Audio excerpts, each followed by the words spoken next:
nagkakaroon ng parallel investigation, NBI at saka PNP. Opo. Para sa inyo, sino po mas mabilis sa pag-imbestiga?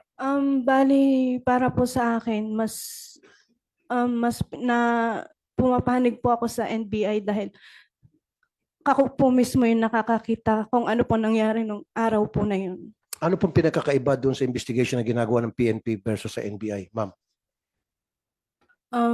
Bali, yun pong sa PNP, wala po akong nakikita na mga witness na sinasabi po nila na nakakita po ng katawan po ng kapatid ko na nililipat.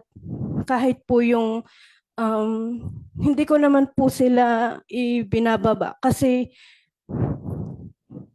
tawag po dito.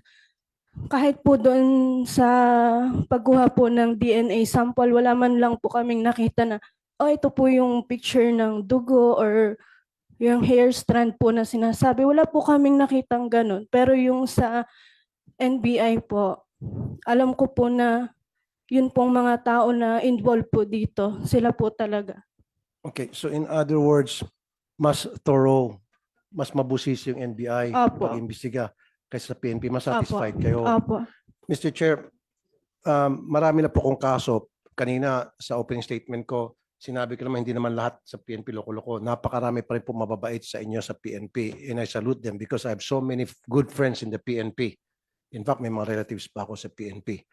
However, yung bang may bulok na itlog doon, yung kabulukan ng itlog na yan, nahawaan po yung mga malilinis sa PNP.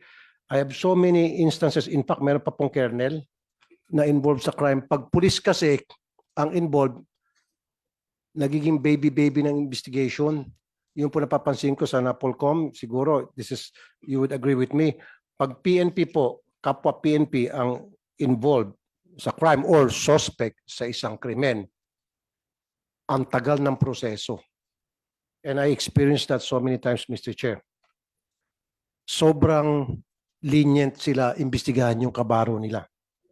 Pero kung yan ay hindi nila kabaro, kung yan ay tricycle driver, jeepney driver, aba, nakakulong na. May kasama pang kulata.